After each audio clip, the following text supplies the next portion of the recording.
Il y a des artistes pour qui les enfants sont plus un frein à une carrière qu'autre chose et qui privilégient la vie professionnelle à leur vie de famille, et il y a les autres. Parmi ces autres justement, on retrouve David Hallyday. Le fils de Sylvie Vartan et Johnny Hallyday, mordu de musique depuis son plus jeune âge, les chiens ne font pas des chats, a toujours privilégié le privé au public.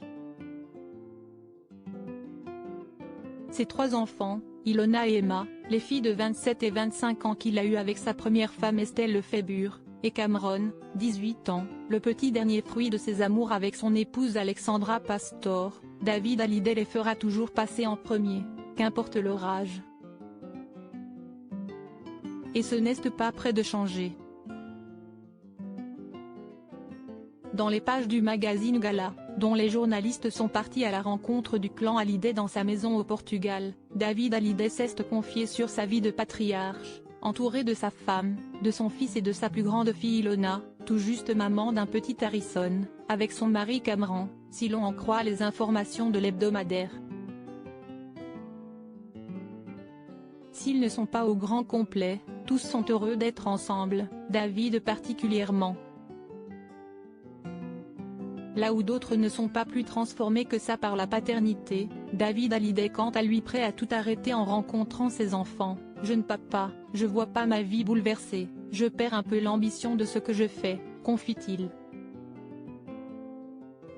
Et j'arrête ma carrière solo française, pour être plus proche de mes filles.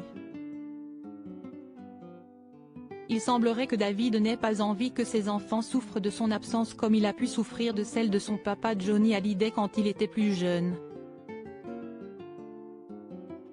Sa demi-sœur Laura Smith, que le rocker a eu avec l'actrice Nathalie Baye, le confirme, il est très famille. Il rattrape des choses, des manques et il n'a pas envie que ses enfants aient ces manques-là. Johnny, un père épisodique, David Hallyday ne s'en cache pas. Être le fils d'une star telle que Johnny n'a pas été facile, j'ai un souvenir de mon père épisodique. Quand il rentrait, il y avait parfois des moments super mais il était tout le temps entouré. Et pas toujours en bon état, poursuit-il. Et moi, ça me posait un problème parce que je sentais une espèce d'instabilité. Pour Laura Smith, David a mis cet aspect de sa relation avec Johnny en musique dans son titre Steve McQueen. Une vérité que David a toujours niée, il y a des textes qui ne mentent pas. Si est-il quelqu'un de trop humble pour avouer qu'il a souffert? Ce temps qu'il n'a jamais pu rattraper avec Johnny, David Hallyday veut l'offrir à ses enfants, ses petits-enfants et, pourquoi pas, aux générations qui suivront s'il en a l'occasion.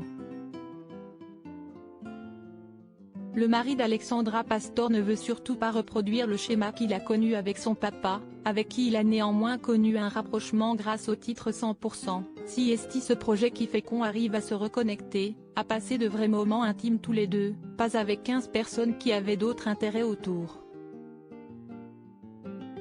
C'était un mec différent, seul. Hors de question d'attendre les dernières années de sa vie pour profiter des siens.